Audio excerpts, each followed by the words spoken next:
किसी छोटे से गांव में एक लड़का रहता था जिसका नाम अर्जुन था। अर्जुन बहुत होशियार और मेहनती था, लेकिन उसकी एक बड़ी कमी थी। वह हमेशा अपना समय बर्बाद करता था।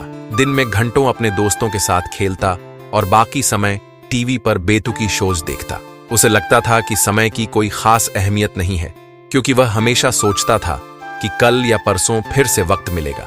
एक दिन गांव में एक साधु बाबा आए। उनकी बातों में गहरी समझ और ज्ञान था। वे सभी को समय के महत्व के बारे में समझाते थे। अर्जुन ने सोचा, यह भी एक साधु बाबा हैं जो कहते हैं कि समय बहुत कीमती है, पर मुझे तो लगता है कि किसी दिन मुझे यह सब समझ में आ जाएगा। अर्जुन ने उन्हें ध्यान से नहीं सुना और अपनी दिनचर्या में व्यस्त रहा। कुछ समय बाद अर्जुन के गांव में एक बड़ा मेला लगा। वह मेला उसे बहुत आकर्षित करता था, लेकिन उसे ध्यान आया कि अगले दिन स्कूल का बड़ा परीक्षा था। उसने सोचा कि मेला देखना ज्यादा मजेदार होगा, इसलिए वह परीक्षा की तैयारी के बजाय मेला देखने चला गया।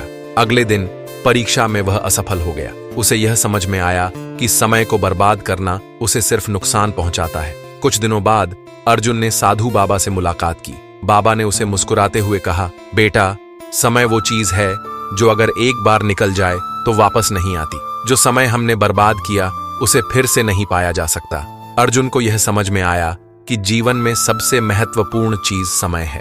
अगर इसे सही तरीके से न उपयोग किया जाए तो जीवन में सफलता की कोई उम्मीद नहीं रहती। अर्जुन ने बाद में अपनी सारी आदतें बदल दी।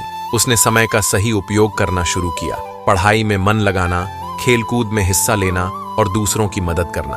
उसका जीवन अब पूरी तरह से बदल गया था, क्योंकि उसने सीखा था कि समय सबसे बड़ा धन है जिसे न गंवाया जाए। सीख: समय की कीमत को समझना बहुत जरूरी है। जो समय हम बर्बाद करते हैं वह कभी वापस नहीं आता। हमें उसे सही तरीके से इस्तेमाल करना चाहिए ताकि हम अपने जीवन को सफल बना सकें।